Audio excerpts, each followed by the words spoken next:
Hello and welcome into Hargaden Field here today for a matchup between St. Paul's and Loyola Blakefield as we get game time going right now. Loyola comes into this game 3-1. St. Paul's comes into the game 2-1. And we are ready to get this one going. Kicking off for St. Paul's is Chase Poppel from the 40-yard line. Loyola to receive. And we're underway. Taken in by Zeke Jackson for Loyola. On the return, finding some room and down around the 27, 28-yard line, and that's where the Dons will start their offense. So overall, pretty solid play. You could just see kind of the kicking team's defense was not able to form around and just kind of open up some room and got to the 30-yard line right there. Yep. Good elusiveness, good blocking. I'm Brooks Markle alongside Asher Davis here for this matchup today. Back to take the snap at quarterback is Jaden Moore. Two receivers to his right, one to his left. Takes the snap. He's going to throw it on the screen and running out to his right and taken down for a gain of 5 is Shane Elliott.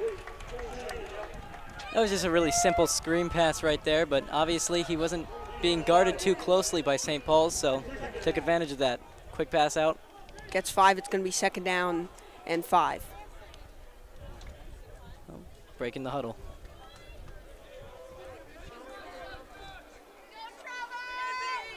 Micah Robinson to the left of Jaden Moore in the backfield. Snap taken. He's going to throw it right side, and this one is going to be caught and out of bounds up past the 40-yard line is Marcus Hines, and that's a first down for Loyola. That pass was a little bit behind the receiver there, but he was able to reel it in. Yeah, he threw it before Hines was even looking, but turns at the right time. Good play, first down. Good awareness right there. 3 receivers for Moore. In the pistol, takes the snap. He is going to hand it off and hit behind the line is Micah Robinson, and he's down short of the 40-yard line, and it's going to be second down and long. Loyola working quickly here early. I don't even know if they went into the huddle on that first or second play right there, but yeah, they go no huddle. I think they were trying to hit him with a quick pass and then hit him with the run up the middle, but obviously the 2 center blockers just kind of were forced back, and that slowed down the run just enough for St. Paul's to get in the backfield. Loyola slowing it down now. It's going to be 3 receivers again for Moore.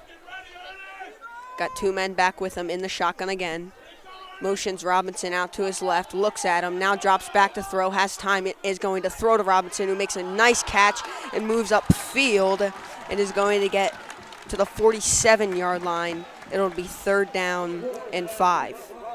That right there, I mean, Jane Moore was looking for something deeper after his first read, but eventually just had to get the check down, which ended up working out after a nice cut. Yeah, good blocking. He had plenty of time to throw it there. I mean, Micah Robinson reeled that one in and just kind of did a nice little move and got a couple extra yards. Yeah, and that was a good catch from Robinson. As now 3 receivers to Moore's right, 1 to his left. Third down. Ooh, it's a movement up front, yeah, from St. Paul's. It may result in a first down. I believe that was number 75, Christian Richter. Oh, here comes the chance. It's going to be close to the first down marker, as it is going to be 5 yards, and it is going to move the chain. So a penalty that's going to give Loyola a free first down, as the ball is now spotted at the 48-yard line. Man, that is a crucial mistake right there. Going to keep the drive alive. Now under center is Moore in the pistol. He's going to hand it off. It's Robinson, and he's blown up at the line again. Wow. Forward progress stopped with a gain of nothing. It'll be second down and long. Yeah, Robinson's been a bit of a threat in the past, but so far the run game has not been able to get fired up. Although first quarter's early, we'll see what happens. And Robinson definitely does have that ability to catch some passes. It's going to be interesting how they use him in this game. Second and 10.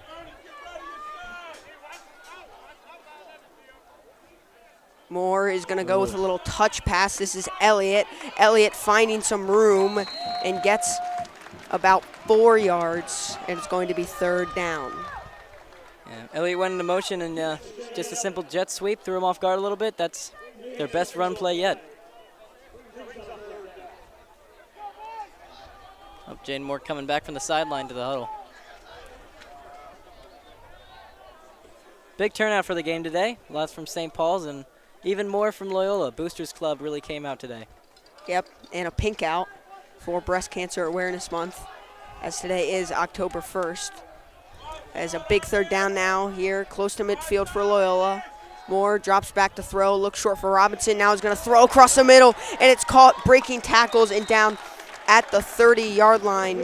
That's number 81, Leo Twist, in the tight end position in the slot, getting another 1st down for Loyola, their 3rd of the game.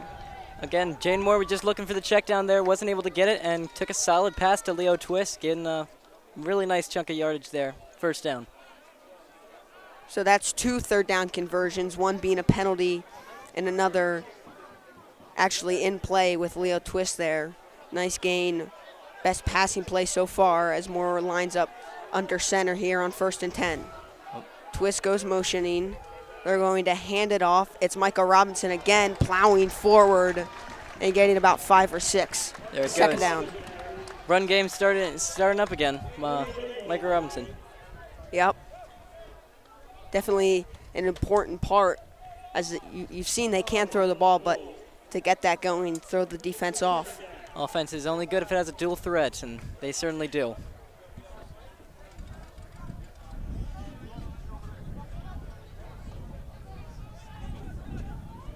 In the pistol, Moore is under center. Running back is Robinson. Now they're going to flip it back for Twist, who gets out to the edge. Leo Twist is going to stop at the 20-yard line and get hit close to the 1st down marker. We'll see if they move the chains here. That play right there really just... Depends on where it's spotted. Oop. And it is going to be a 1st down. Good pickup for the Dons. That play right there was simply just a mimic of the last one, except this time they went with Leo Twist in motion. Could have gotten caught up in the background, but a couple of cuts let him cut free.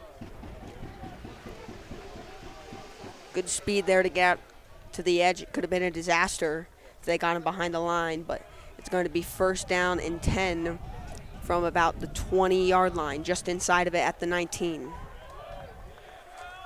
Moore under center again, has 2 receivers, motions. A man now is going to go play action. It's a bootleg. He's going to throw it down the field, jump ball, and this one is tipped. Is it intercepted? It may have hit the ground. Now they're going to come in and say incomplete. Oh, this is going to be a very controversial call right here. One official looked like he said it was an interception. Then the other came in from the back and said incomplete, and it is going to be incomplete. Now 2nd down. That was a risky pass there from Moore. A little bit of a lob pass. Allowed the defense to get underneath it, caused the incompletion. And that was Noah Bull he put into motion. He was looking for A.J. Szymanski, the tight end.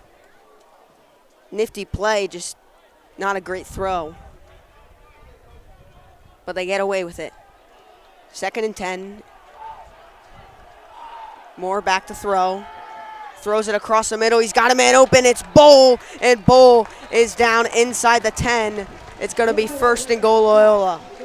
That right up the middle pass. He's gotten good protection on that throw. Enough time for him to plant his feet. Make a great throw up the middle. And Noah Bull definitely a threat for the Dons in the receiving core as he makes the 1st down catch right there.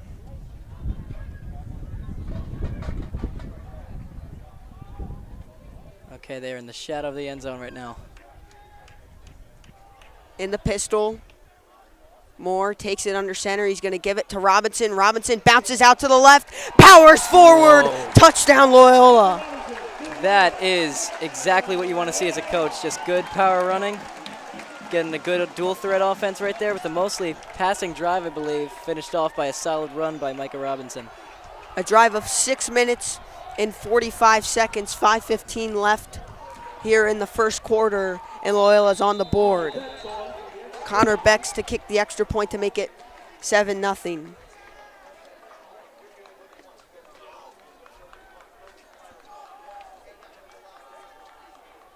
Snap, hold down. St. Paul's got in there, but Beck's got it up and right down the middle to make it 7-0. Almost blocked extra point. I think they had 2 guys coming in. St. Paul's, that is. They had 2 guys coming in. Now, during our first stoppage, we'd just like to thank the Loyola Blakefield Committee Partners Program, as Loyola Blakefield invites you to join our Blue and Gold Committee Partners Program. This program offers a direct way to support our Dons and their Blakefield experience while also establishing a close relationship with the school and our community. For more information, please visit loyolablakefield.org/community partners.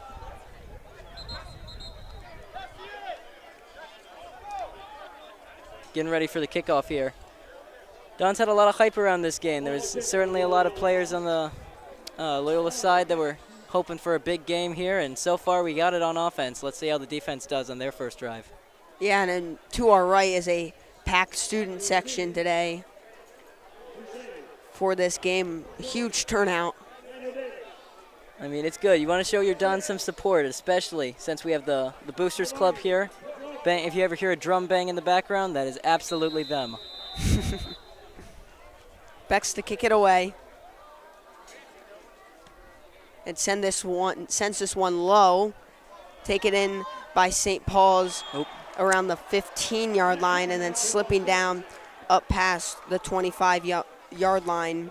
That's Max Roddinghaus. Tried to make a cut there, didn't work out on a low kick. All right field positioning, but could have been more had he not slipped there. So St. Paul's offense takes the field. Down 7-0, 5:11 left in the first quarter.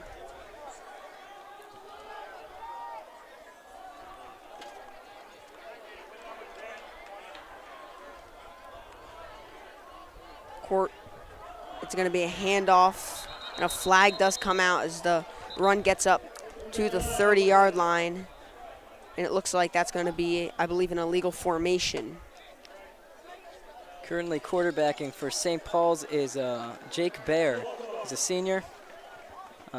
Hopefully the Dons are going to be able to stop him. We'll see. So that'll back him up 5. It'll be 1st and 15.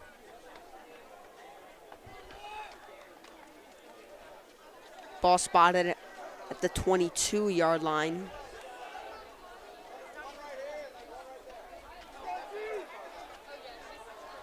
Bears got a running back behind him. Takes the snap. He's going to give it and hit at the line. And getting out close to the 25-yard line. It'll be 2nd down and long. So John Icard carrying the ball right at the middle there. Got blown up by our D-line and finished off by the linebacking core.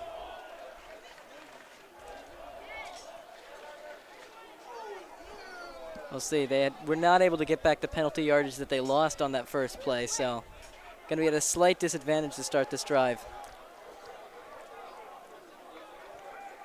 A card behind Bear here for 2nd and long. Takes it, is going to hand it off, and a card is hit at the 26-yard line and taken down there, and it will be 3rd down. St. Paul's clearly trying to start the run game, but all they've been able to gain back is a little bit more than what they lost on their first penalty. So, again, penalties have not been too good for St. Paul's to start this game off. It's going to be 3rd down and about 10 yards. 3:57 and a half, or in the quarter. Ball placed at the 26-yard line as that line of scrimmage. Man motioned. Bear is going to roll to his left. He gets out to the edge, looking downfield, now looking to run, and out of bounds around the 30-yard line, well short of the 1st down marker, and that should bring on that punting unit. There's a lot of heavy pressure off the left tackle, and really throughout that entire time, he was not able to plant his feet and really get a good look at his wide receiving core, resulting in that 3rd down. At the last second, he looked like he was ready to throw it, but it was just too late as the Dons were closing in on him. Now to punt it away is Chase Popple. High snap, takes it in, and gets this one away. Fair catch called for at the 43-yard line.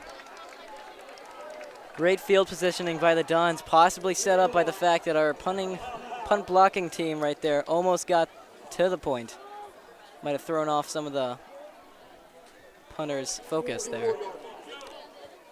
That was Kyle Powell taking in the fair catch for Loyola, and they will start their offense up at the 44, 43-yard line. Beautiful day. Try and extend this lead.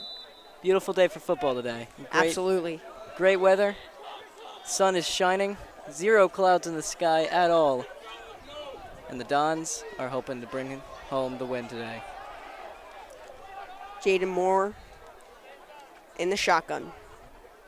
Takes it, drops back to throw, looks right, and is going to throw on the curl. It is caught and taken down with a gain of about 7. Leo Twist with his second catch of the day. It'll be second down and short. Leo Twist having a great game today, but I mean, again, these St. Paul corners are playing off a little bit, and Jaden Moore and his wide receiving core is just ripping them apart. 2:50 left in this first quarter, and clearly the Dons not scared to throw the ball early with Jaden Moore, the sophomore. There are a solid amount of sophomores currently on the varsity team. Yeah. Definitely make up a good percentage.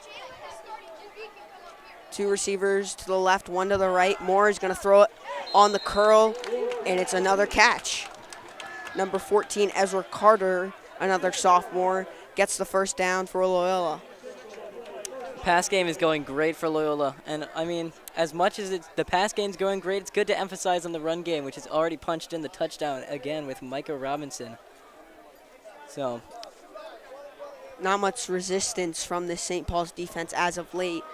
They're really just chipping away with solid small yard gains, followed by, I don't know, medium yard gains, but really followed up well. At the 42-yard line of St. Paul's are the Dons. Under center, Moore fakes the give, now is going to give it off to Michael Robinson, finding some room, and hit at the 36-yard line is where he's going to go down. It'll be a second down and about 5. Loyola really likes putting Leo Twist in motion around the back, definitely throwing off St. Paul's defense. They really have not been able to come up with a solid response to the run or pass game. Yeah, and a little nifty offense going here for Loyola early.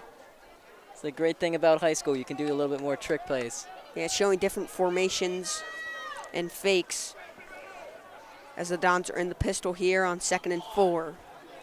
Moore under center. He's going to give it to Robinson, and Robinson finds some room, and he's going to get the first down past the 30-yard line as the Dons continue to roll. Showing off the footwork there from Robinson. A couple of cuts, definitely cleared up right up the center and got the yardage they needed. We're under a minute here in the first quarter. 7-0 Loyola. Driving already now at the 27-yard line of St. Paul's. Kyle Powell is the running back, and they're going to hand it to him, and he's going to get some room to run. And he's down at about the 22-yard line.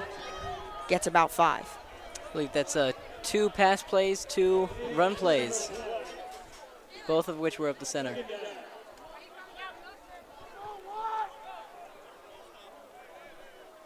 Clock is ticking. So now under 10 seconds here in the first quarter, and the Dons are walking off the field as that will conclude this first period. 7-0 Dons. They're on the move. We'll take a break.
The Jesuit community of Loyola University, Maryland, shares in the mission of the Worldwide Society of Jesus.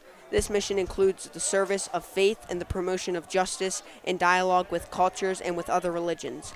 These values characterize its commitment to the educational apostolate at Loyola University, Loyola Blakefield, Cristo Rey, and St. Ignatius Academy in Baltimore. Back so to second the game. down and about 5. As Moore takes it in the shotgun, he's going to throw it short. That was intended for Kyle Powell. It'll bring up third down and 5. Just a little bit of an overthrow there, but had it gone there, 4. could have gotten blown up behind the line, so it might have been a blessing in disguise for the Dons. No throws down the field yet for Jaden Moore, just short and simple. He does have an arm, though, so it's only a matter of time until he uncorks one deep. Loyola's sideline getting hyped for this fourth down. Third. He's got 4 receivers. Moore drops back to throw. He's under pressure, rolling to his left. He can use his legs. He's going to throw it down the field, and he missed him to the left. Had a man open. That was Marcus Hines, but can't complete, and that'll bring on the kicking team for the field goal. Pressure there didn't seem to affect Jaden Moore until right at the end. He had a guy chasing him down, and it would have been a nice coincidence had we called him being able to get a long, deep completion with that arm, but just a little bit to the receiver's left. This is on the right hash. It's going to be a 45-yard attempt for Connor Becks.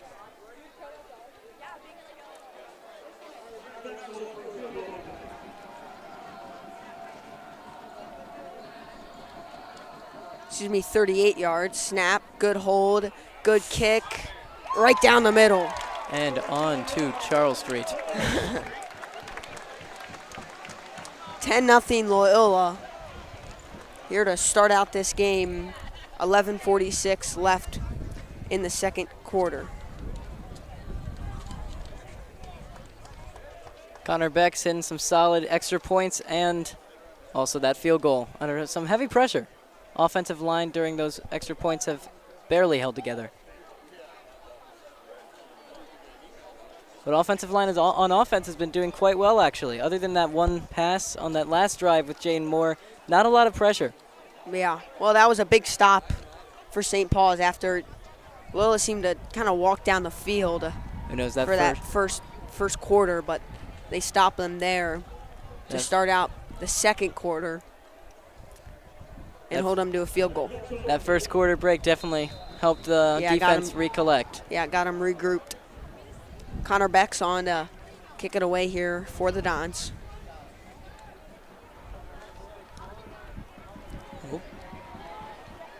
This one taken in near the goal line.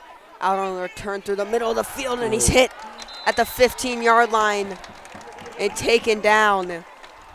Good kicking defense there from Loyola. It's just a sea of blue and gold trampling over that St. Paul's player right there. And a much better kick from Connor Becks than his original one.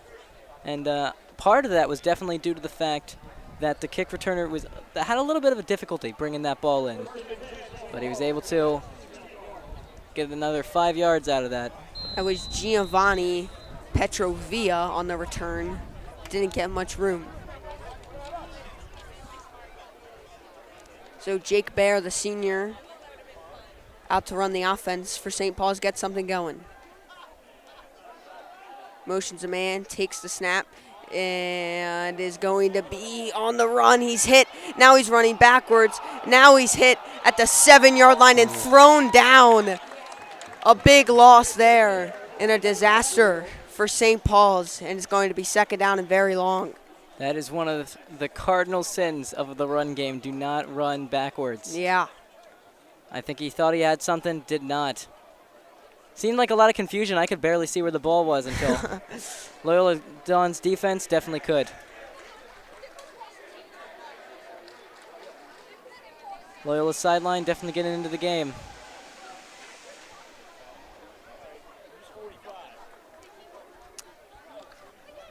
Jake Baer was almost able to escape there, obviously wrapped up by a multitude of Don defenders.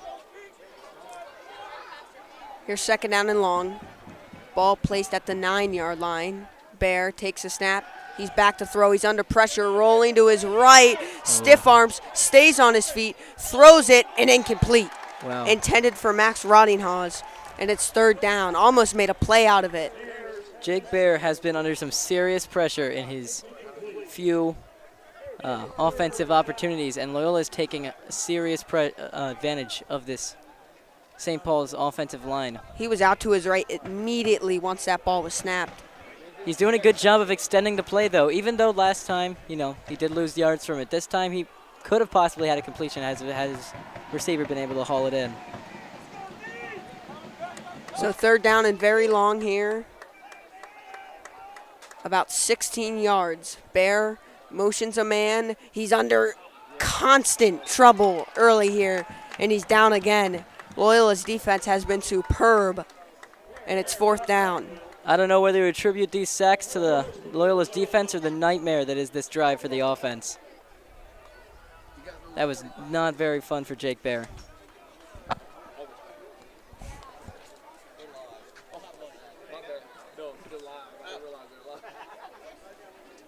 Loyola fans and St. Paul's have definitely showed up. They're having a bit of a competition, trying to see who can get the loudest drum.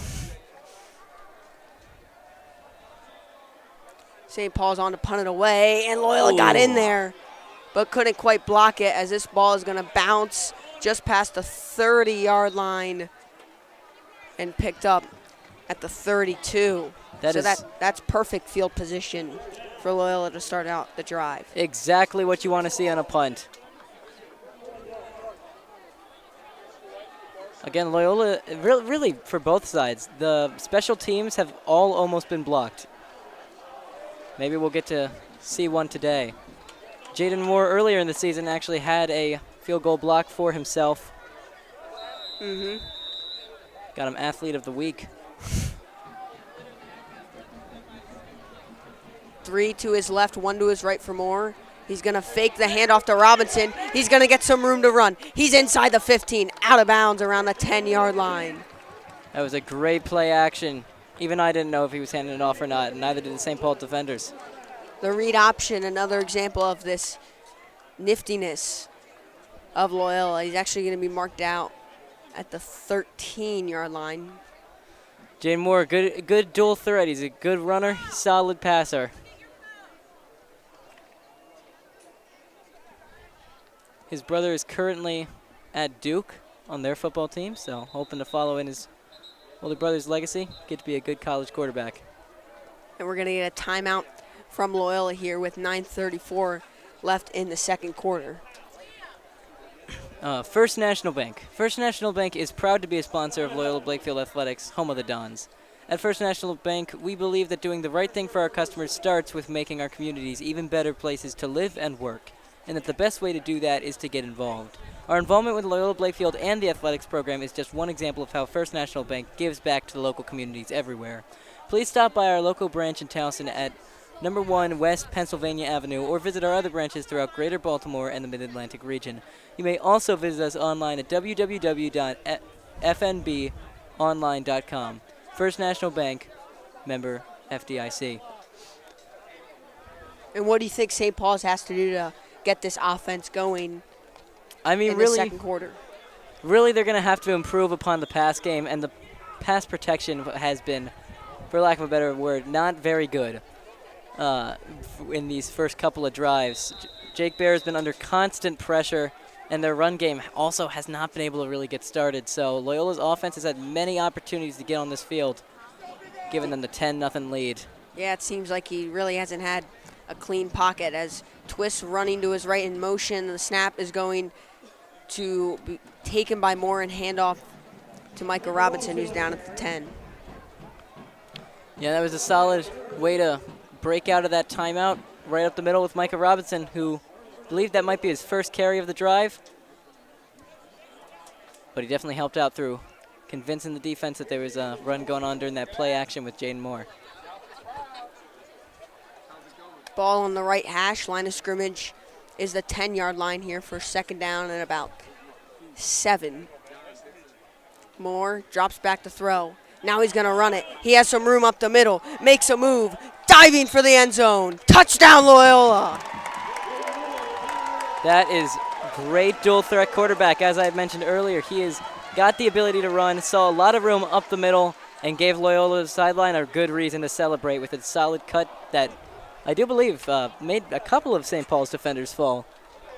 He Rough sure day for does them. have those legs to be elusive and fast at the same time, and good read to run it, and got in for 6.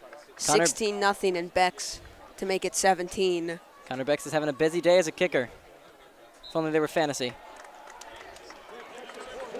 3-possession game here early with 8:51 left in the second quarter. Punch that one through. Yet another ball on Charles Street. Hopefully we're not going to cause a nice traffic jam. But Connor Bex was able to give St. Paul's pretty awful field position last time with his good, solid kick. Let's see if he can do it again this time. So now definitely needing to regroup as this game could get out of hand with the Dons up 17-0. In case you didn't know, some of these names that we're mentioning, Leo Twiss and Connor Bex are both on the SGA for Loyola Blakefield. So if you're ever curious to see the different clubs and activities that we have, every single player is a part of something else.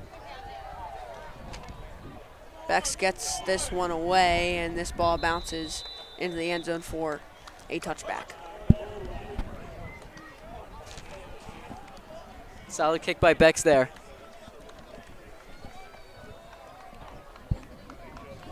Ball goes to the 20-yard line off the touchback. And I guess St. Paul's just really hoping for a first down, as they have not found one yet throughout this game. 8:49 left. Not only in have the second penalties quarter. really hurt them, but just a rough offensive line performance today. If Loyola's defense can continue putting the pressure on Jake Bear, they might even be able to force a couple of turnovers. Offensive line lining up again. See if anything different happens this time around. Yeah, and Bear has made some great plays getting out of trouble. And that may not continue as he starts to get tired throughout this game running around. Fatigue is an important factor in football. 1st and 10. They've kept a pretty similar formation throughout this game, and Loyola jumped. Well, that was just about everyone on the defensive line. Yeah. So free 5 yards there for St. Paul's. That is Loyola's first penalty of the day. Might have been caused by the motion in the backfield. Possibly St. Paul's trying to mimic some of Loyola Blakefield's offense, which has been working great today.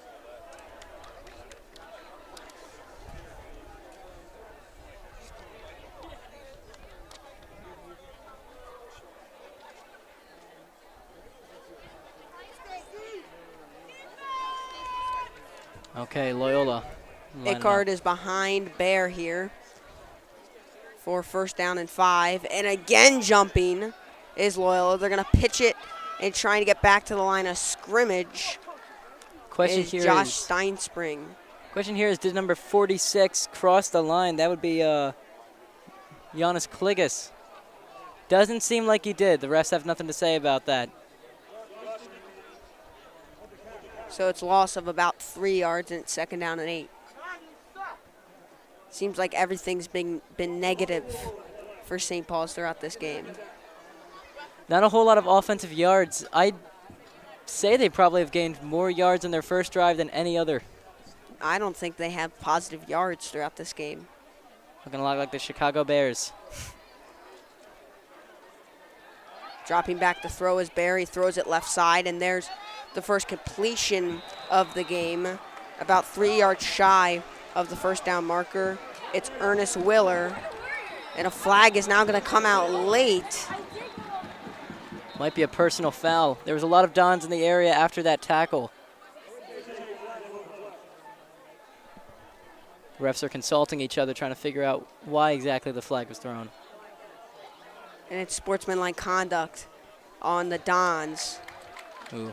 And it's going to be an automatic 1st down and 15 yards. This game had a lot of hype around it, so tensions are high between these two teams. Obviously, got to control that, keep it focused. Loyola was unable to do that on that play, giving them their second penalty of the contest. Especially with the way the defensive play is playing, no free yards. So far, we've given up 20 on this drive. Is going to want to be given. Bear in the shotgun. Takes a snap. Is going to hand it off to a Card. And he's going to get about 1. Again, not really a great running game so far for the St. Paul Crusaders. Just really has been a disaster.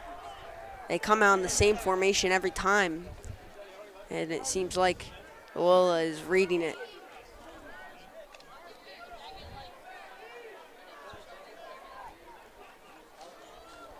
Second and 9. 1 receiver to the right, 1 to the left. Snap taken, it's bobbled, picked up, rolling to his right. Bear in trouble, and Bear is sacked.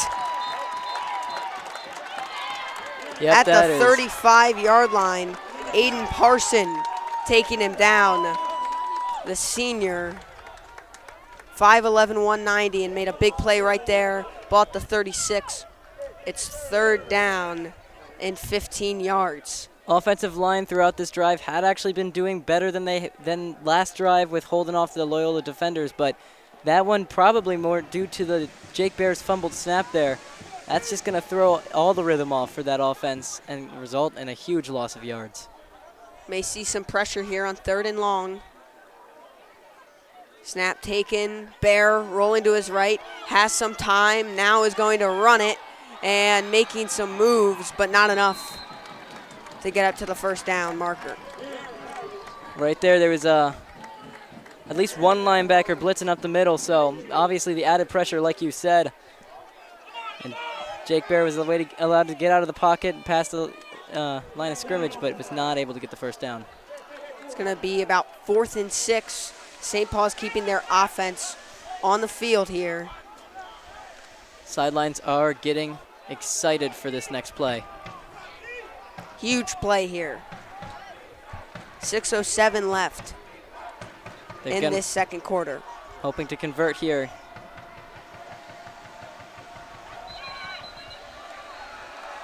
And it looks like it was just trying to draw Loyola off sides, and a timeout called for by St. Paul's. That is St. Paul's 2nd timeout.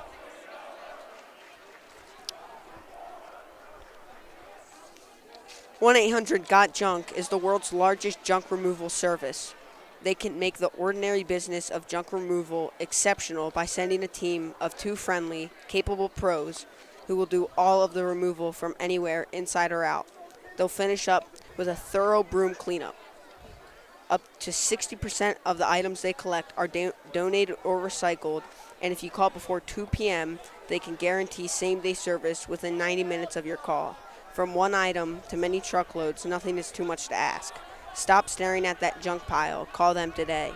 They are available 7 days a week until midnight. So the punt team is now on here, as that was a bluff from St. Paul's. It's Chase Popple back to kick this one away to Kyle Powell to return it for Loyola. St. Paul's is probably hoping that this punt is going to go a little bit better than the last one. Can Loyola put the pressure on? Snap is high and over the head of Popple. He gets back to kick it and then does get a punt away. And it's going to bounce forward past midfield at the 45-yard line. Beautiful effort there from Popple to get that one away and then got a bounce.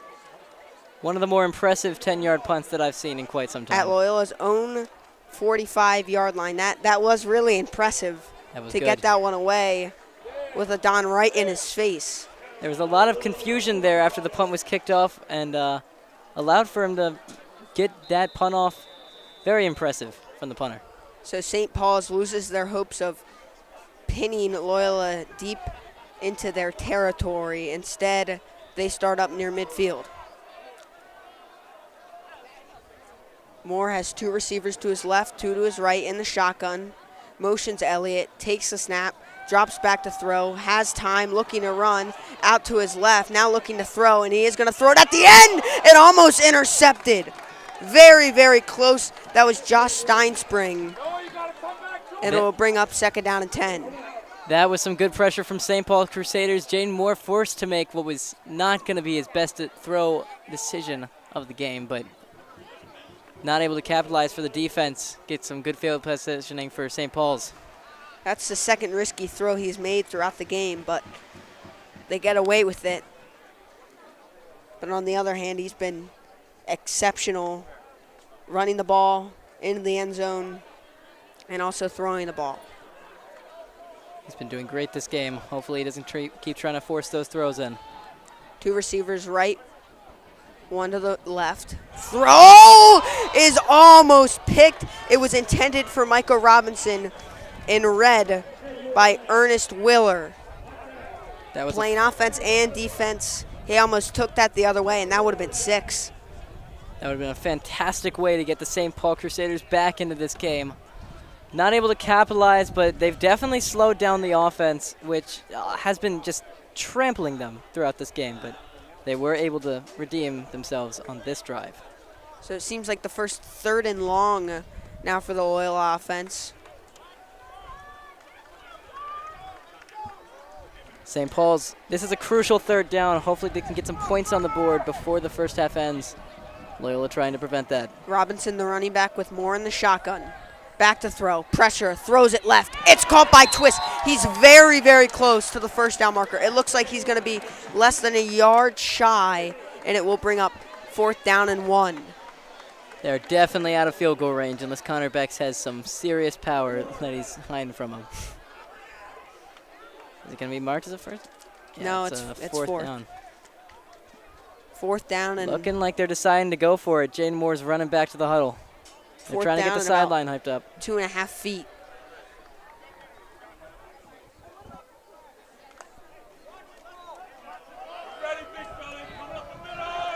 Loyola going for it. Up near midfield. Under center. Moore hands it off. Robinson. 1st down.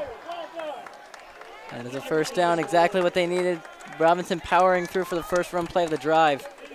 Felled out his blockers. Found a hole. And gets 3 to extend this drive. That is going to be rough as a defense. You have the hope of stopping them on 3rd down, only to get crushed on the 4th. But that completion to Leo Twist is proving to be big.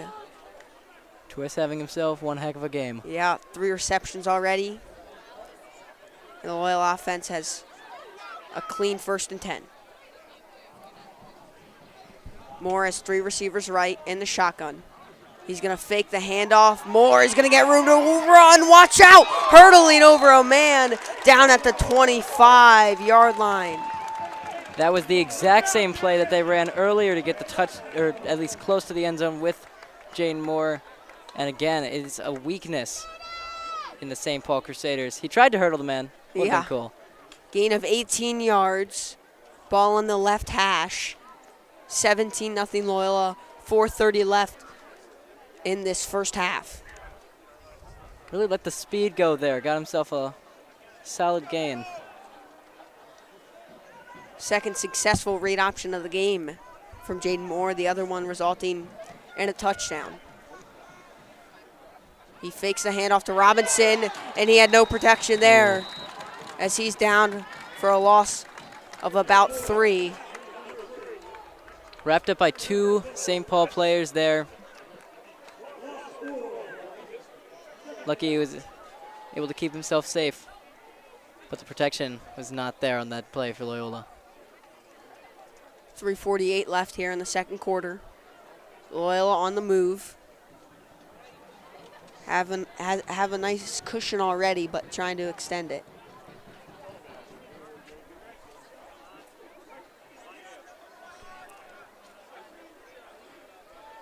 The huddle breaks with Moore under center. Robinson behind him. He has 2 receivers. He takes it. He's rolling to his right. He's in trouble. Now he cuts back to his left and throws it, and the catch is made for a gain of about 7 or 8 by A.J. Szymanski, the big tight end, 6'5", 235. That is a smart play right there for Moore. He seemed to make the Crusaders think that he was going to take a little bit of a scramble and took advantage of that in order to get close to that first down. It is third down, though. His brother, a sophomore, Trevor Szymanski, is also 6'5", but he's 270, and he's a sophomore. That is not someone you're going to want to mess with. Here's third down and short. Moore in the shotgun. Drops back to throw. Throws it. Caught. Bull. Still moving. Down inside the 15-yard line. Another first down conversion for Loyola to keep it moving. One of the more important things that they're doing on this drive is chewing clock, making it so that even if they're going to get the ball back to the Crusaders, it's not going to be a lot of time for their offense to get going. Remember, Loyola does have all 3 timeouts. St. Paul's only has 1 left.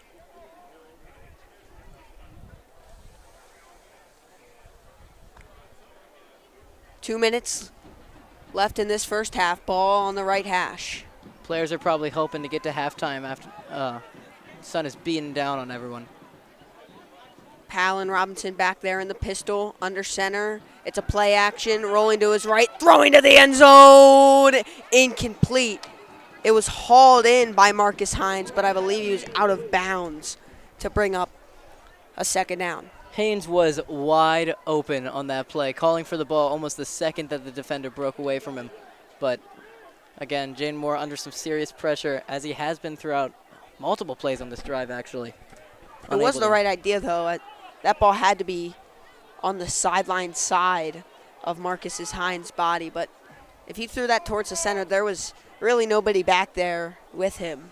Almost a textbook catch, but was not able to fully haul it in. 2nd and 10. Ball at the 13-yard line. Moore rolls to his left immediately, has some room to run, plenty of room to run, and touchdown! A second rushing touchdown for Loyola, and it's 23-zip. Jaden Moore getting the sideline hyped up. Jaden Moore with his 2nd rushing touchdown of the day. Yeah. After it could have been a big loss, it turns in to the 2nd one of the day, as you said, as Bex tries to make it 24-0. Again, Jaden Moore has the ability to turn those high-pressure scenarios into good yardage.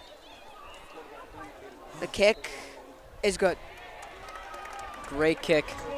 1:33 left in the second quarter. Loyola dominating, 24-zip.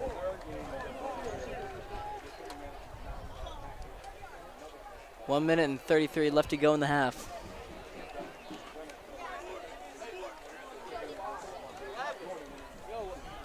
Let's go, Bucks. Let's go, Asher.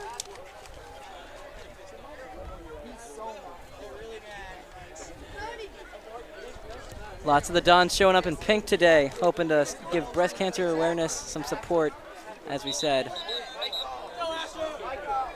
Might be picking up some of the Dons, giving good support.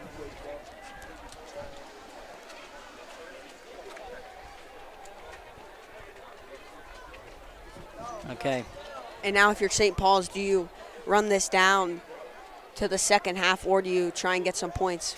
The real question is, do they have the option to run it down? 24-0, you got to get some sort of points on the board, not only just for the points itself, but the morale. This kick is going to go into the end zone for a touchback, so they'll need 80 yards for a touchdown, or just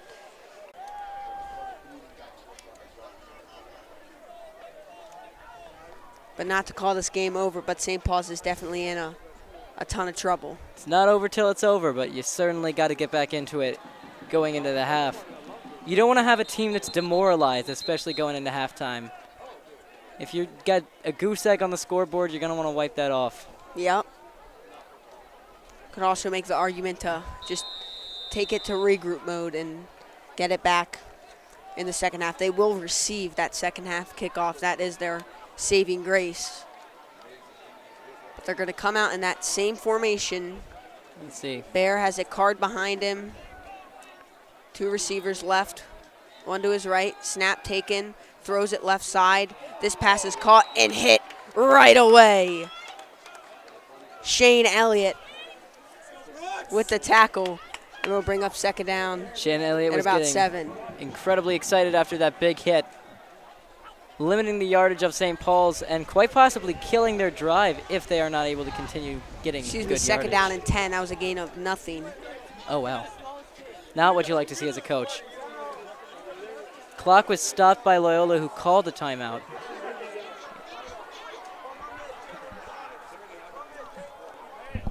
Never mind, they did not call a timeout.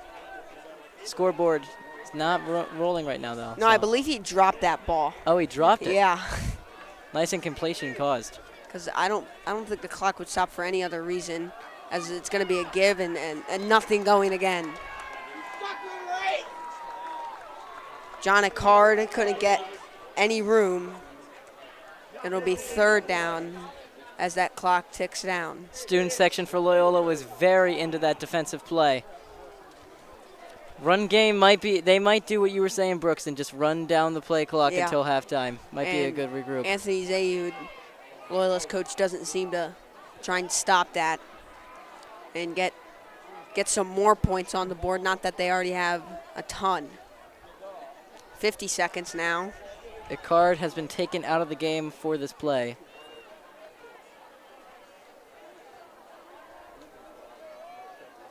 Bear's gonna roll to his left. He has some space, and he's just almost run out of bounds. Then got upfield. Did he get the first, though? No, he did not. Ooh. He got about 5 yards. I believe he did run out of bounds, though, so that will stop the clock. Yeah, and that was a great 5 yards considering he was inches from having none. But He actually might have a gotten loss. shaken up on the play. It's being removed from the field. Well, they are punting. I thought he was limping.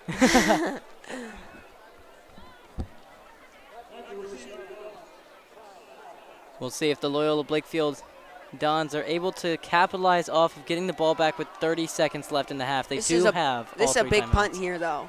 Absolutely. Popple, snap goes high over his snap. head again. This ball's in the end zone, and he's just going to swipe it out of bounds. That's going to draw a flag for an illegal bat, but it won't matter. It will be 2 points for Loyola, and they're going to get it back. That is exactly what you want as Loyola. It makes it a 4-possession game now, and they're getting the ball. And with the defense St. Paul's has had, it doesn't seem like they're going to find a way to stop them. Loyola is going to be very thankful for the long snapper of the St. Paul's miscues today. It has been very rough for him. 2 high snaps over his punter, one of which, as you just saw, rolled into the end zone. That could have been horrendous for St. Paul's. Yeah, last time an incredible play to actually pick it up, punt it with a man in his face, and it got back to the line of scrimmage and then rolled forward about 10 yards.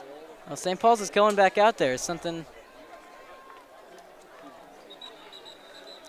So Loyola will get it here on the punt. 26 seconds left in this first half. 26-0 Loyola.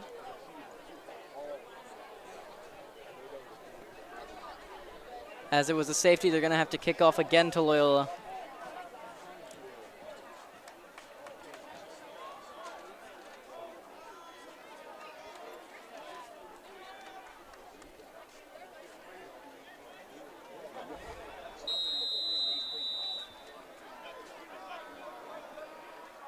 The drop kick from Pomple taken by Zeke Jackson. He's going to get some room to run. Past midfield, still going up to the 36-yard line. That's good field position with 19 seconds left. He's been having one heck of a game for return yards, and that is going to allow Loyola to be within striking distance. Maybe for a Hail Mary or to try and get or a into field goal, yeah. Yeah, if they can get into field goal position, that would be a great way to get 5 extra points. Not from the field goal, but, 5 extra points with safety plus field goal.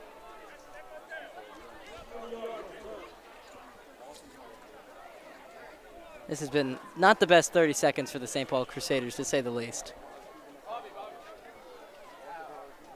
Yeah, this could really be a disaster going into the half if Loyola can score another touchdown.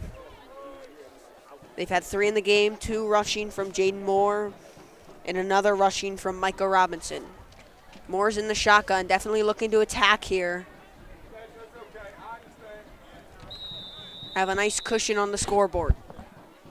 Moore looking left, now dropping way back, throws it on the screen, and Powell is absolutely demolished. That was John Card, and this is going to draw some flags. Looking like it was after the play was over. 11 seconds left. Let's see what the refs have to say about that. That play was a good design for a screen, but the St. Paul's Crusaders just had a great read for that. They were all over it. Blocking downfield didn't even get a chance to be used.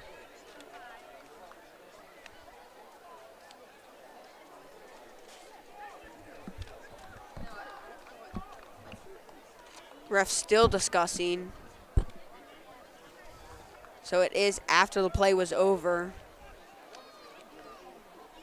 And another 15-yard penalty for unsportsmanlike conduct for Loyola. So now they're walking back. They started at the 36-yard line, and with the loss from Powell and then that 15-yard penalty, they're at their own 45-yard line. That play went from being that drive went from being a possibility for an easy field goal. Now they're gonna have to fight to get back into the St. Paul's territory. 2nd down and 29. Excuse me, yeah, 29. They are gonna pass it. He's gonna throw it deep down the field for Elliott, and it's picked off. He's gonna try and return it. Has some blocking. Whoa. Absolutely crushed. It's gonna draw flags. Another unsportsmanlike conduct. It won't matter. I mean, he was absolutely crushed. That is gotta be painful. That was Skylar Simon. Ezra Carter with Simon was on the return. Ezra Carter with the hit. You could hear the Dons begging for a pass interference, but they're not going to get it on that one. Yeah, I didn't see that there. That was definitely overthrown. Officials get together. Yeah, that was not a pass interference on that play. That was big. I mean, that is one of those hits that you look at and you just hear hopeful. Luckily, no injury, but that was a huge hit laid on. And so that will conclude this first half of play. 26-zip, Loyola in front. That is St. Paul's will receive to start the second half. St. Paul's is going to have to come up with a good response here, and that'll take us to the break. For Brooks Markle and Asher Davis, we'll be right back.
And we welcome you back here to the second half of action. Loyola is up 26-0, and they're kicking it away to St. Paul's. They'll kick it away from the 25-yard line because of that Ezra Carter penalty to end that first half after he had a big hit and gave a little jawing, drew some flags. So they'll kick it off from the 25 with Bex to send this one away. Opportunity for St. Paul's to get some field position here.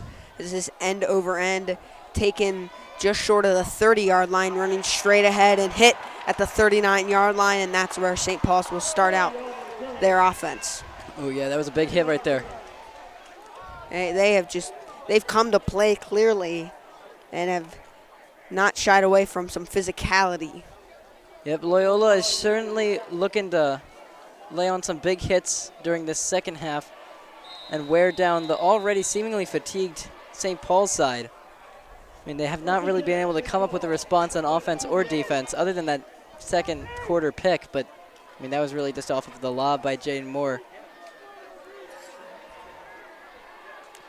So 1st and 10 at the 40-yard line, their own 40-yard line for St. Paul's. Here's Bear. He's going to hand it off and hit behind the line of scrimmage and doesn't get anything. That was Zach Felton. Zach Felton, yep, he was not the usual running back during the first half, but he came in on a couple plays near to the end of the first half, so possibly a running back change for St. Paul's. We'll see. They're going to give him a yard there, not even. 2nd down and 9.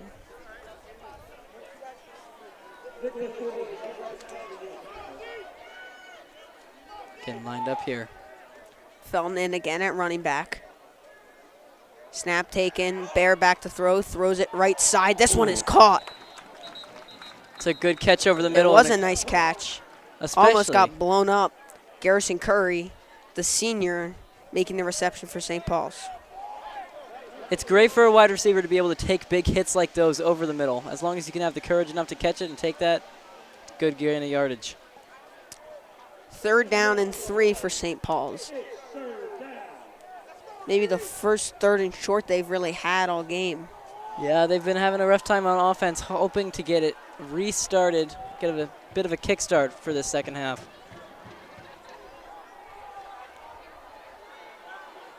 Acard has not taken one under center so far throughout the game. It's been basically the same formation as he's going to go with the flip, trying to get to the first down marker, and it looks like it is successfully gained by Zach Felton on the little pitch. 1st down, St. Paul's. Zach Felton's been having a good start so far, and that was a good option play there by Jake Bear. He saw that he didn't really have the opportunity to gain the yards, flipped it back, and allowed Jake Felton to really get some good pickups.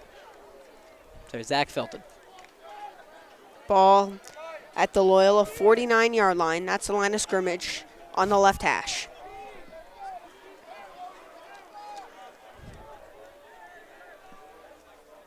The senior Bear is to throw it. Blitz from Loyola. Under pressure. Gets out to the left and is taken down behind the line of scrimmage. And then that jolling at the end draws another flag. And it really has just been killer for Loyola. That's the 4th unsportsmanlike conduct. Or excuse me, it's not going to be that. It did look like he got brought down a bit awkwardly, but again, Loyola's defense has been bringing in a little bit more penalties. I can see the penalty there, but I did think it was going to be another unsportsmanlike conduct, as he did have some words for him at the end of the play, but that's going to be 15 yards, 1st down and 10 for St. Paul's at the Loyola 35. This is the best position they've been in all game. Wouldn't be surprised if Coach Zayu had a couple of comments on the after play jawing to each other in the film room tomorrow. Yes, definitely. Bear takes the snap low, and now he's going to keep it himself and doesn't have much room to run as he's going to be stopped up at the 37-yard line for a loss. Yeah, that one. Oh, there's an injured Loyola player, it seems, number 70. I believe that is Trevor Szymanski. He seemed a little bit shaken up, getting up. Luckily, he's able to walk off the field in his own power. St. Paul was trying a little bit of a motion play there with obviously multiple people running around. A little bit like Loyola's first half offense is looking, but that one was absolutely not what they wanted from the playbook, getting blown up behind the line.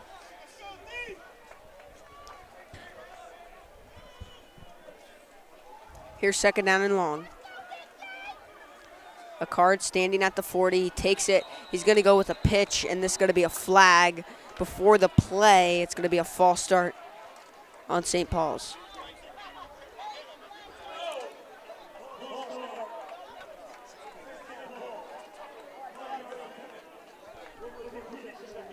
That is not going to be a good one for the Crusaders. It's going to knock them back, possibly be a drive killer. Yeah, and seemingly when they were looking like they're going to get points, it's now in jeopardy. 9:04 left in this third quarter.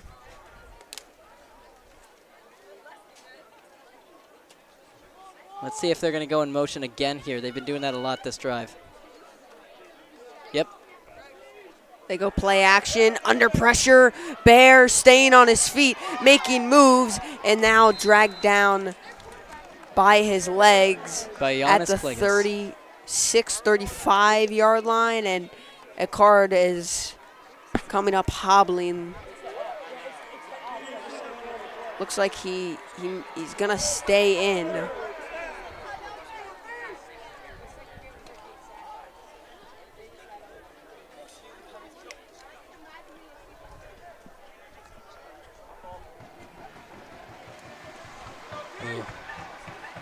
Here's third down and 10. Hoping to get the offense started once again.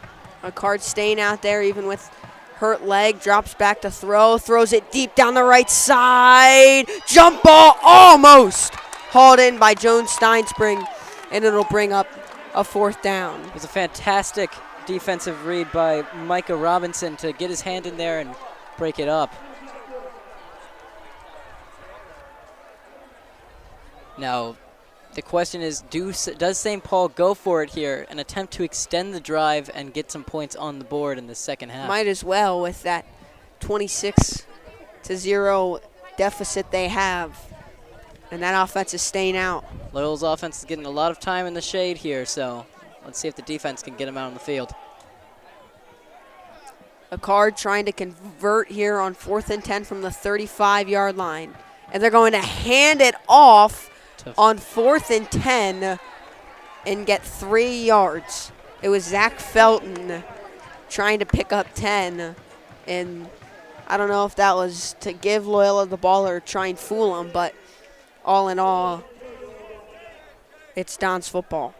They might not also be confident with their special teams as it's been a little bit rough so far for St. Paul, but I mean, I imagine that the run play there is an attempt to surprise Loyola and give Zach Felton a chance to break off a big one, but no one was fooled on Loyola's side of the ball.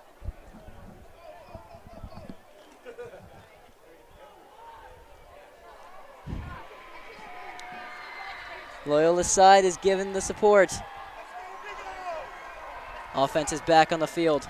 First time in the second half for Loyola. From the 32, here's Moore in the shotgun. He's going to go play action, looks right, throws it right. He's got Carter, and he went diving, just couldn't quite haul it in. And if he threw that to his back shoulder, he could have been gone down that sideline. A lot of contact in the first 5 yards between Carter and Skylar Simmon on the St. Paul side. But Carter was able to break loose there. Jane Moore just wasn't really able to lead him enough as he wanted. Caused him to stumble a little bit trying to get that ball and was not able to reel it in. Would have been a nice gain. Offense coming out swinging, though, so they're definitely trying to get points back on the board. Two receivers to his left, one to his right. Moore's going to hand it off to Micah Robinson, who makes a move, gets out to the sideline, and runs out of bounds right at the first down marker. It's going to be, I believe, just short, and it'll be third down and 1. That is a beautiful gain of 10 yards. He could have had a lot less had that open field tackle been able to be made by that St. Paul's player. But the move there by Michael Robinson was beautifully done, giving him the space he needed to get that first down. 3rd and 1, 7:54 left in the third quarter. Under center, Moore. Loading up front is St. Paul's and hit at the line of scrimmage. But then one final lunge from Michael Robinson is going to give Loyola the first down. Apologies on that last play. He did not get the first down, but this time he did.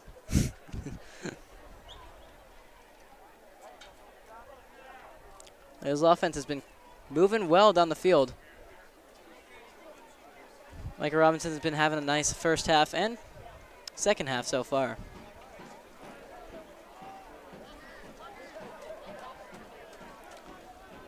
Two receivers left, two to the right for Moore in the shotgun. I'm guessing a pass is here.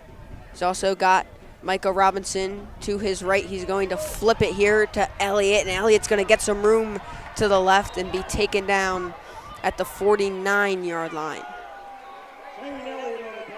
About 4 yards short. Looked like he was brought down very hard from his jersey, but again, the motion there threw off the St. Paul's defense just enough. And again, the support from Loyola is great on the sideline. Can Jane Moore and the offense capitalize off this drive?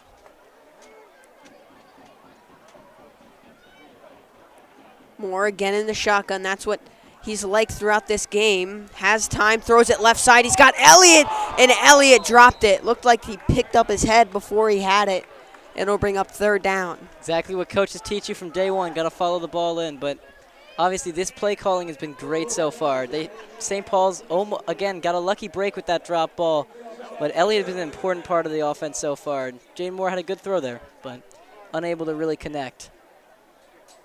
But if the Crusaders keep letting them get open like that, there is going to be a big play soon.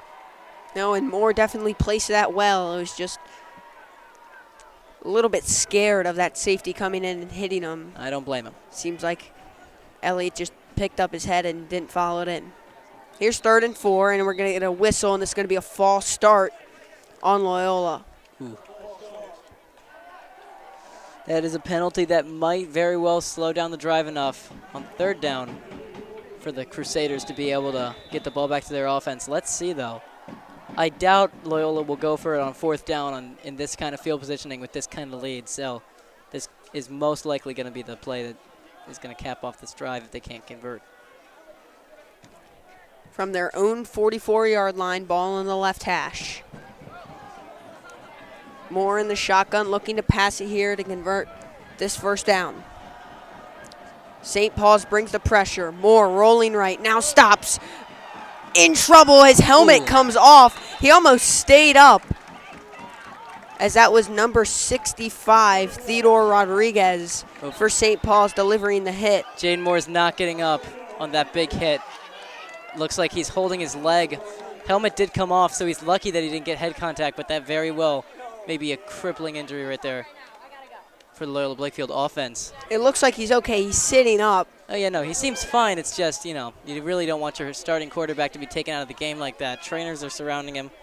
Trainers for the day are Miss Gabby Whitlow.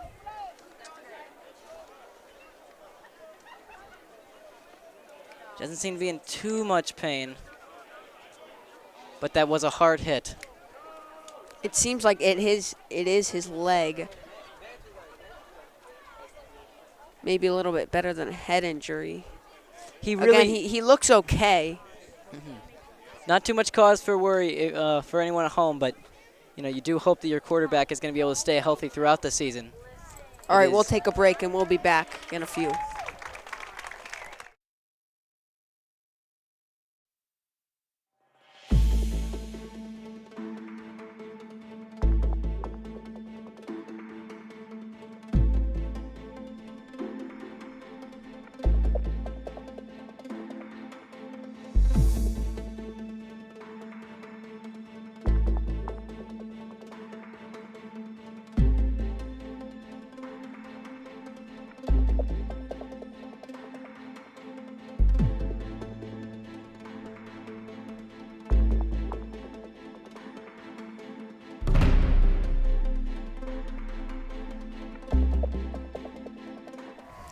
So Moore was helped off the field, hobbling as his right leg was definitely hurt. So the punt team comes out. It's Connor Becks to kick this one away.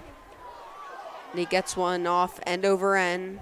This one going to bounce the whole way down to the 25-yard line. And that's where St. Paul's will start their offense. 5:39 left. Fantastic kick by Becks. The snap was a little bit off for him, but he was able to get it under control, punt it out of there right before.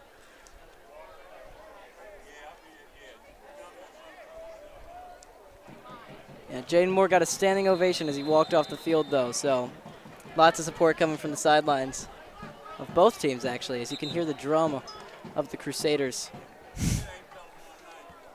Really like those drums on these sidelines today. Okay. So here's Bear out to run the St. Paul's offense. Down 26 zip. Felton's behind him. Motions a man, takes it back to throw. Now looking to run and makes a move, getting out to his left and runs for the sideline with a gain of 7. Ooh, number 9 for Loyola. I believe that's Nicholas Dubois. Oh, he's fine. He's walking a little bit weird.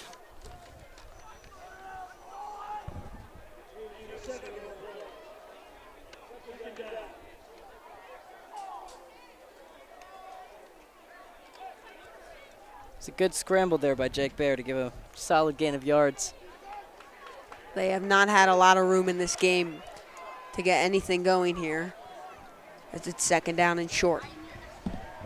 Man motioned, snap taken, play action. They throw it right side. This is caught, and it's a first down up to the 35-yard line. That's Josh Steenspring with the catch.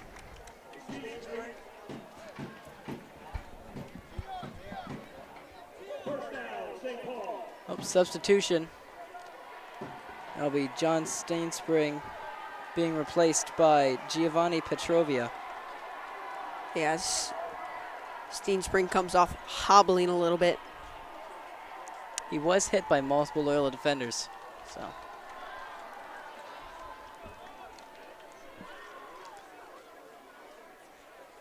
Stun is slowly lowering in the sky. Could possibly affect play for Loyola Dons. Bear has 2 receivers to his left, 1 to his right. He's under pressure. He stays on his feet. Now heaves one down the field. Incomplete. That was intended for Garrison Curry, the senior, but it could not be hauled into double coverage, and it's third down. Garrison Curry and the Don that was defending him both fell to the ground, but there was no pass interference call. I do believe it was just a little bit of stumbling right there. Micah Robinson was in the area, but he was not able to pick it off in that double coverage. Here's 2nd and 10. St. Paul's breaks the huddle. Receivers bunched out, short to the left. Snap taken. They're going to go with a pitch to the right and hit behind the line of scrimmage.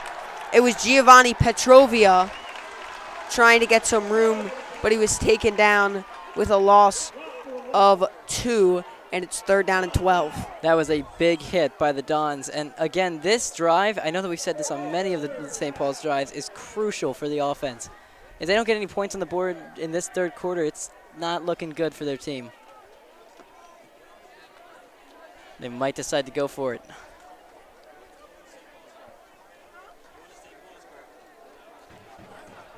And the Dons' physicality on defense has been just unmatched by St. Paul, as they have been absolutely dominant from tackling to coverage to pressure. Absolutely. On Jake Bear. Here's 3rd and 12. Pressure coming in, and Bear is sacked.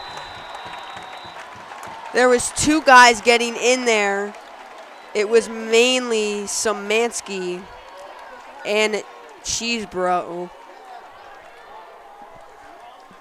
And it'll bring up a 4th down and very long There was to bring out the punt team for St. Paul's. There were 3 Dons involved in that play. That was really just not the best offensive line play that you want to see as a coach.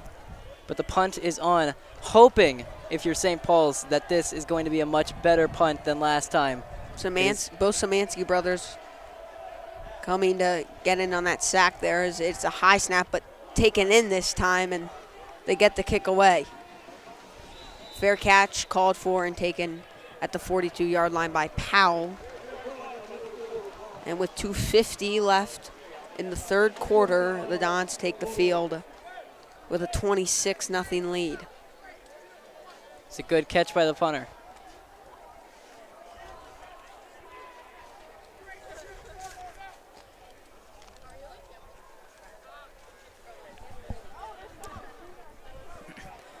The Winning Turning Contracting Company, a longtime partner of Loyola Blakefield, Winning Turning helped build our brand new St. Ignatius Hall, which opened at the start of this academic year. Winning Turning has a strong presence throughout the country, but is headquartered here in Baltimore. They recognize the value in community involvement and pride themselves on familiarity with local communities and their ability to give clients the attention of a small business with the resources of a national corporation. We are grateful for their continued support of the Dons. Aiden Parson is in at QB as he's going to hand it off to Micah Robinson, who's going to get the first down with a gain of 11. It's a great run by Micah Robinson, who's having himself a very good second half.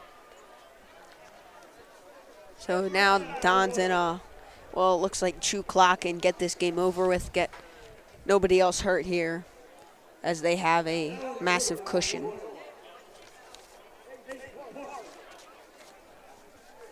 As I've been saying throughout this game, Loyola's student section has really shown up for the Dons today.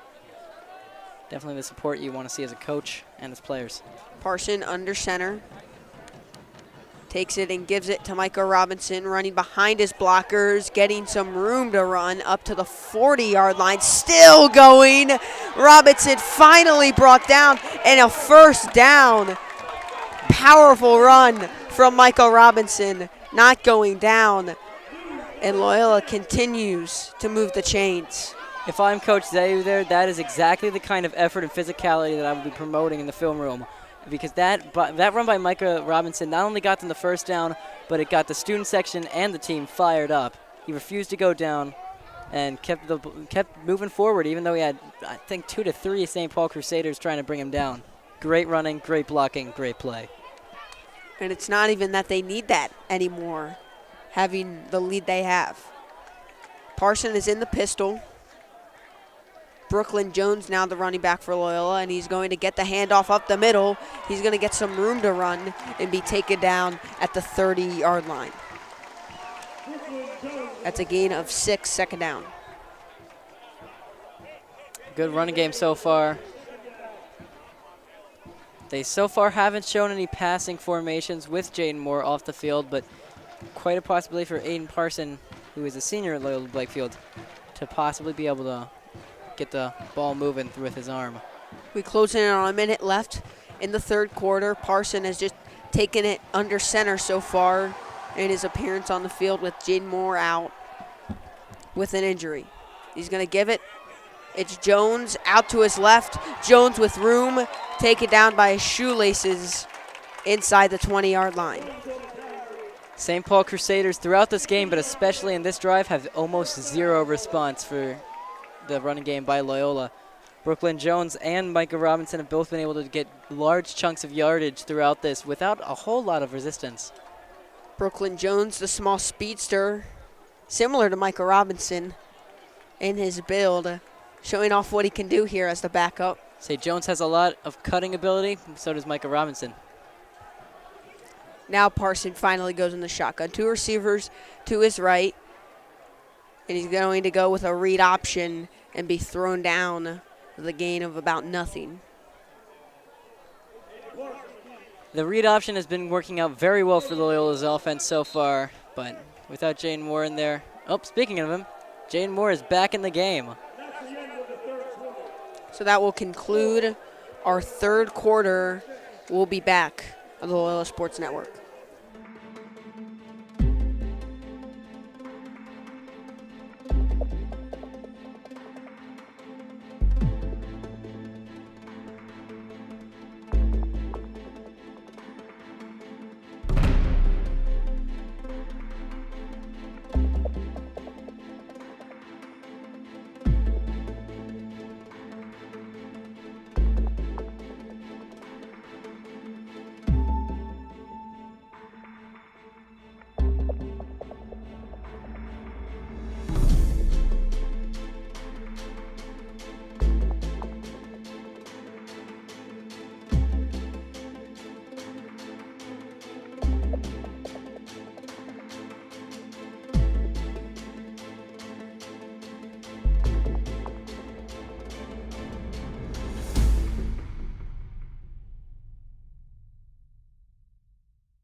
So now sides of the field switched here. Loyola on the move offensively. The handoff goes to Jones, and he's going to be hit with a loss of about 1 or 2. It'll be 3rd down and long. Jones is not able to get any separation there. He does very well in the open field, but not much you can do when you got St. Paul Crusader tackling you behind the line.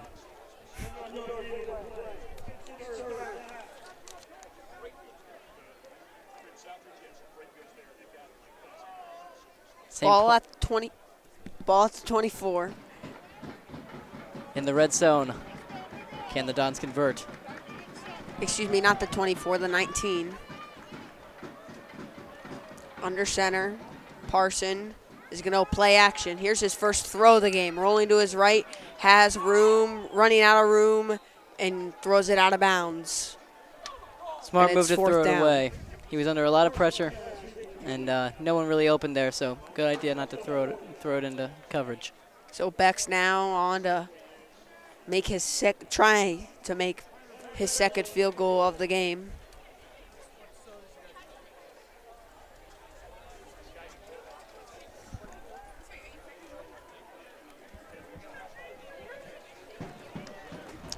This will be a 36-yard attempt from Connor Becks. Connor Becks has not missed today. Ball on the left hash to make it 29-0.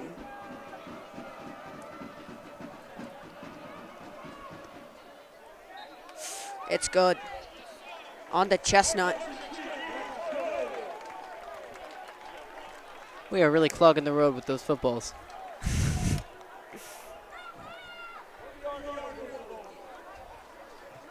Connor Becks has one heck of a leg.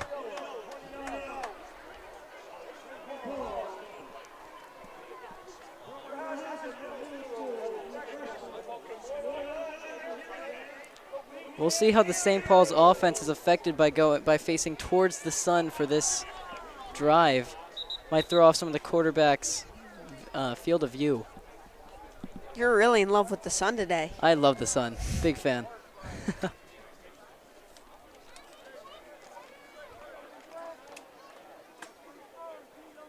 To kick off is Becks. Perfect day here at Hargadon Field. Now this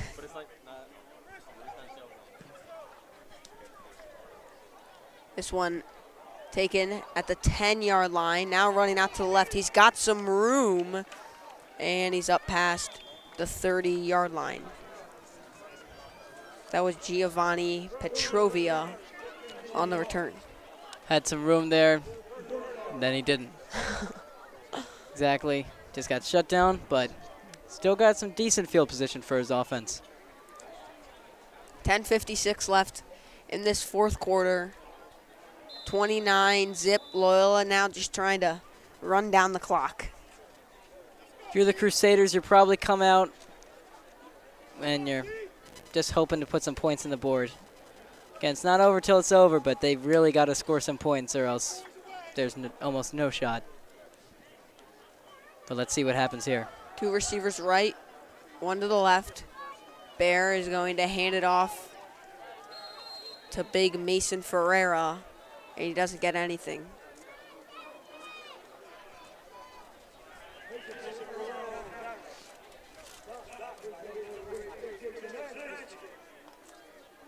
Ref's having a conversation with one of the St. Paul's players.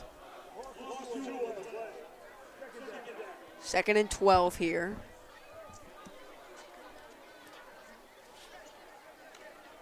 Breaking huddle.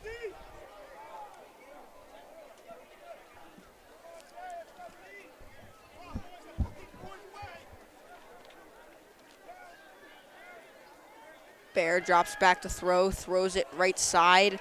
This is caught at the 35-yard line by Garrison Curry, and forward progress has him down, and it'll be 3rd down and about 6 yards. Gain of 6. There's a nice quick pass by Bear there to gain him some yards and get closer to the 1st down line. Nice and simple, but they really have not had a lot of positive gains in this game. Just great defense from Loyola. See if they can continue really, that great defense. really every aspect of the game. Not a lot of big plays. Here's Bear. Back to throw, across the middle, and behind Curry, still makes the catch. It gets it up past the 45-yard line. That may be the biggest play they've had all game. I would agree with that. I don't have any play in my mind that I'm thinking of that's gotten more yards than that. Thrown behind him, but Curry adjusts and gets free for a little bit of yards after catch. Breaking the huddle early, trying to get something going here. It'll be 1st and 10 from the 44-yard line. 2 receivers left, 1 to the right. Bear back to throw, looking right, throwing right. Curry again, and this is, 10 yards, 5 yards overthrown.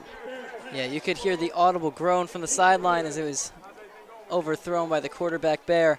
Out his fingers, overthrown, but now 2nd and 10. Now we'll see. Because of the incompletion clock is stopped, so they do have an opportunity to kind of regroup for this drive. Let's see.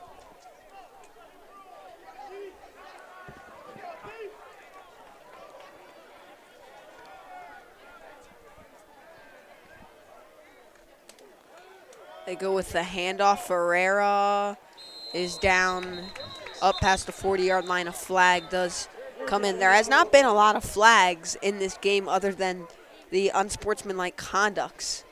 And that's the first holding penalty of this game coming from St. Paul's. That is going to demoralize the offense about, that's one of the worst things that you can do on that play right there. Might kill the drive.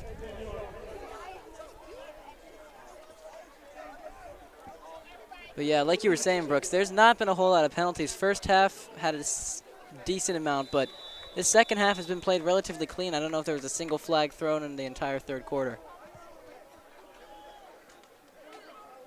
Ball between. First down is at the 33, so they have plenty to go here on 2nd down.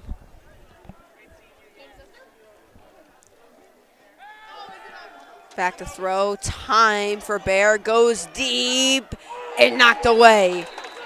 Good defense there from Shane Elliott. Intended for Josh Steenspring, the junior, and it's 3rd and very long. That was a great play on defense from Elliott, and that is one of the farther throws that Bear has attempted this game. They haven't tried a lot of those deep bombs. And it's going to actually be a penalty, roughing the passer on Loyola. I didn't see the flag come onto the field there. Me neither. Maybe he dropped it. He's trying to hide it from us. But so far, of course, the second that we mentioned how clean this half has been, they get 2 penalties in a row. Trading yardage.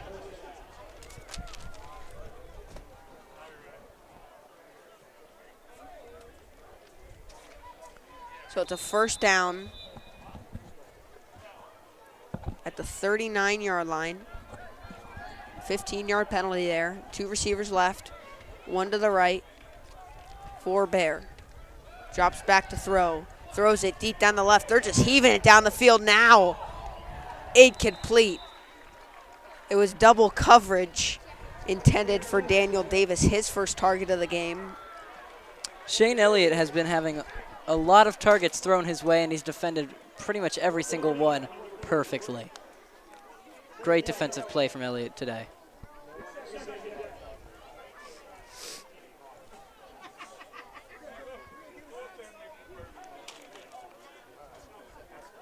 Two deep throws from Bear in a row. Offense is definitely trying to get really any sort of points. Yeah, try something out.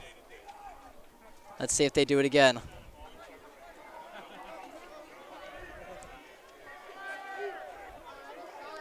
Here's 2nd and 10. Snap taken, back to throw, under pressure, staying on his feet. Bear throws it, and it is caught by Curry up near the first down marker around the 30. I believe he's just going to be short, but a beautiful play from Bear to Curry to make it 3rd down and short. Nice throw on the run and under pressure from Bear. hauled in by Curry. Wasn't able to spin out of that tackle and gain the extra yard for that first down, but definitely got him closer for third down within striking distance. And Curry was under some pretty heavy pressure and traffic catching that ball. Takes a lot of focus to haul one in like that. So again, 2 receivers left, 1 to the right for Bear. Back to throw, he looks for Curry, throws for Curry. It's caught, and it is just short of the first down marker, just short. I think Curry definitely thought he had the first down. Seemed like he was trying to avoid the hit there, but yep, that's fourth down. They have him marked down inches from that marker. And with this kind of situation for St. Paul's, this is 100% a go for it. This is a go for it in any situation. Keeping that formation even though it's fourth and very short. Snap, Bear is gonna hand it off, and I don't think he got there. Me neither. The Dons stop Ferreira in Jason the St. Hill. Paul's offense. Jason Hill for Loyola Blakefield definitely helped to put some pressure on and help blow that play up. Couldn't quite get by his own offensive lineman there. They were getting pushed he was back. definitely emphatic with his celebration to stop him up. Gotta be careful with those celebrations. Don't want to get another kind of those penalties. So the Dons will take over, 6:27 left in the fourth.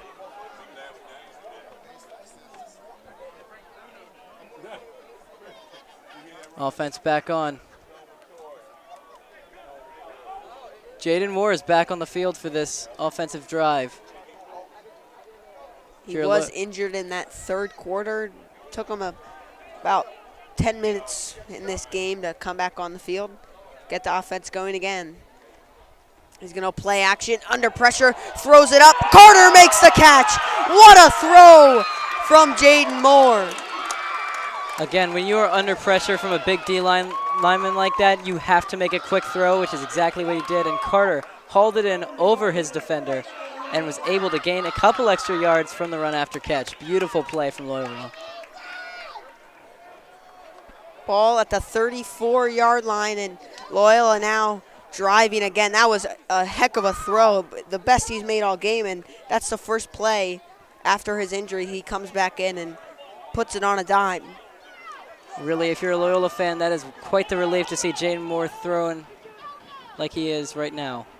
Moore under center. He's going to hand it off Robinson. Robinson bounces out to the right, now stops, goes up the middle, still on his feet, breaking tackles, and dragged down from behind at the 22-yard line. First down again.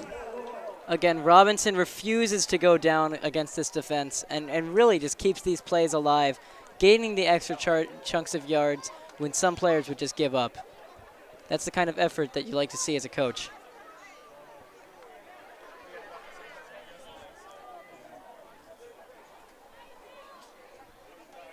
They're within field goal range now, so points almost guaranteed barring a turnover for Loyola. Under center is Moore in the pistol. Has 2 receivers, Twist and Carter. Takes it, hands it off. Here's Brooklyn Jones up the middle, and Jones gets about 8 to make it second down and short. Under 5 minutes now. Brooklyn Jones also giving that kind of effort that you like to see from your running backs. Good running back core for Loyola Blakefield. They've got to have a decent chunk of the offensive yards today. The corners for St. Paul's have been playing a little bit more pressed up against the wide receivers of the Dons. Let's see if that has any effect on the game. Jones gets the carry again and twisting and turning down to the 10, first down.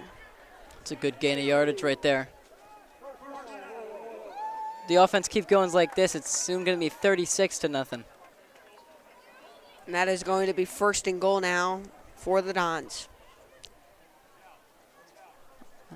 29-0 their lead. Complete domination in this game 3 touchdowns, 2 field goals, and a safety. Under center is Moore. Gives it off. It's Powell powering forward to the 6. This run game has been relentless. One big pass play and a decent amount of runs, getting chunks of yard down the field. Not only that, but chewing clock. The run game has definitely been the anchor in this game for Loyola. With the amount of time that's draining down, it seems like St. get out of here and go to the film room and maybe take a nice little relaxing day off. Twist, Bull, Elliott, and Carter on as receivers as Moore goes to the goal line. It is caught by Leo Twist short of the goal line and then trying to get in. He's just short. Wow, he really tried to get in there. I believe he got past the first tackle, but the support from the St. Paul's Crusaders made a very crucial tackle at the 1-yard line to prevent the touchdown. Good throw by Jaden Moore under a little bit of pressure and straight to Leo Twist in the corner of the end zone.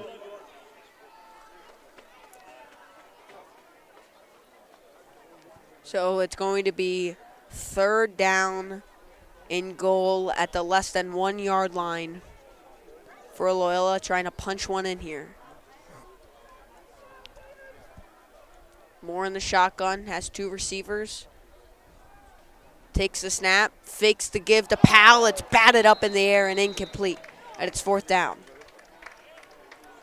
2nd down. 4th down. Yeah.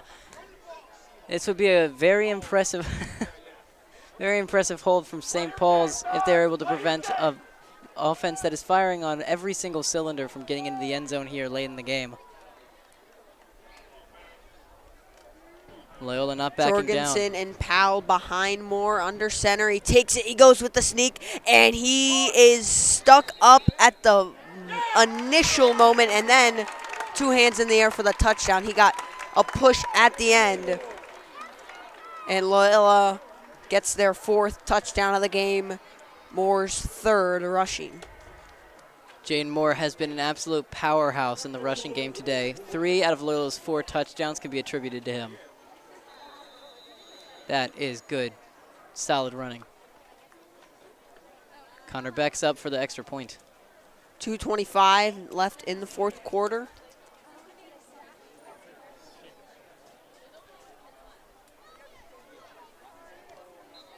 And it's 36-0. Loyola leads it. Absolute domination in this game. Beautiful performance from the offense and the defense. Looking like they're going to shut out St. Paul's as we now have a running clock here to finish out this game. For St. Paul's, do you think that they just want to, I imagine that they just want to get back to the locker room, but they may try running some plays, try and take this one out, not hang their heads.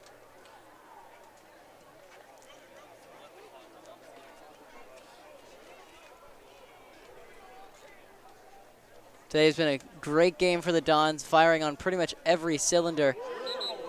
I'm sure the statistics will be incredibly favorable for Loyola, and the coaches are going to be very happy with the performance today.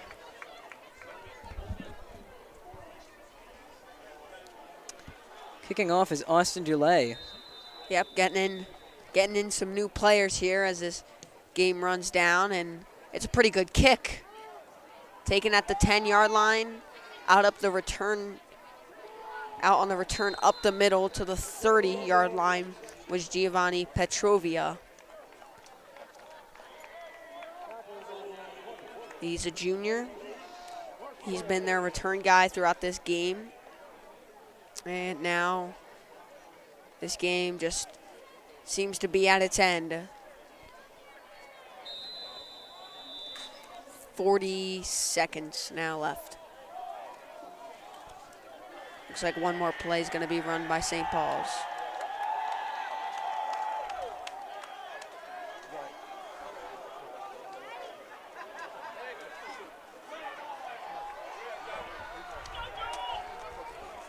Here's Bear.